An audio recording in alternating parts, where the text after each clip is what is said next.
हुए थे। राजा शिवी एक दिन अपने दरबार में बैठे हुए थे और इतने में उनके पास एक कबूतर आके गिरता, उनके पैरों में कबूतर आगे गिरा। कबूतर लहूलुहान घायल हो रखा था। उन्होंने कबूतर को अपने हाथ में उठा के सहलाया, पानी की आवाज लगाई, पानी लेके आओ। इतने पीछे से बाज झपट्टा मारता हुआ आया और बाज ने आकर के, राजा शिवी ये कबूतर मेरा भोजन है, मैंने झपट्टा मार के घायल किया था लेकिन अभी आपके कदमों में आके गिर गया। राजा शिवी मुझे मेरा भोजन दीजिए। और राजा शिवी ने कहा कि नहीं, कबूतर मेरे शरणों में आया है और शरणागत की रक्षा करना क्षत्रिय का धर्म है, इसलिए मैं कबूतर को तुम्हें नहीं सौंप सकता। बाज ने कहा कि राजा शिवी बात ठीक है तुम्हारी, क्षत्रिय का धर्म होता है शरणागत की रक्षा करना, पर एक राजा का यह भी धर्म है कि उसके राज में रहने वाला कोई भी आदमी भूखा ना रहे। मैं भी तुम्हारे राज में रहता हूं, तो यदि मैं कबूतर नहीं खाऊंगा तो फिर मैं भूखा रह जाऊंगा, तो मेरे भोजन की व्यवस्था कहां से होगी। तो राजा शिवी ने कहा कि ठीक है, तो मैं तुम्हारे भोजन की व्यवस्था कर दूंगा, दूसरा दे दूंगा, तुम्हें कबूतरी क्यों खाना है।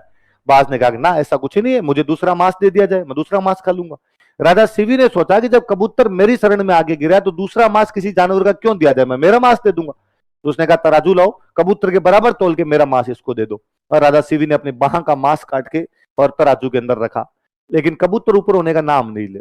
कबूतर भारी पड़ रहा था अभी तक। राजा शिवी ने अपने पैर का मांस काटा, वो वहां पे रख दिया, लेकिन कबूतर अभी तक भी ऊपर नहीं हो रहा। फाइनली कहते राजा शिवी खुद तराजू के अंदर बैठ गए, तब कबूतर बराबर हुआ जाके।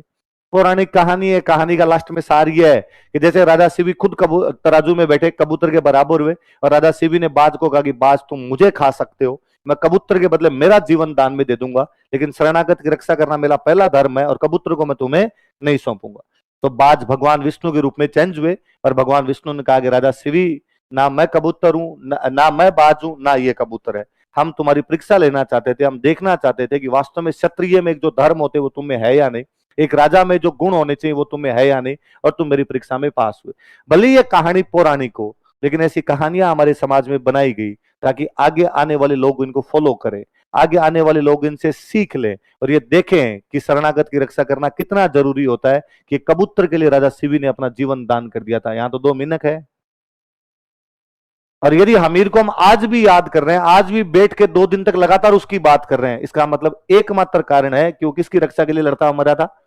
वरना दुनिया में सैकड़ों युद्ध हुए, उनमें हजारों योद्धा मरे हैं, उनके तो हम नाम भी नहीं जानते। हमीर आज भी याद किया जा रहा है, इसका मतलब उसने कुछ ना कुछ काम तो अलग किए। राजस्थान का एकमात्र योद्धा होगा इसमें सबसे अधिक किताबें लिखी गई। हमीर से ज्यादा किताबें किसी आदमी पे नहीं लिखी गई थी।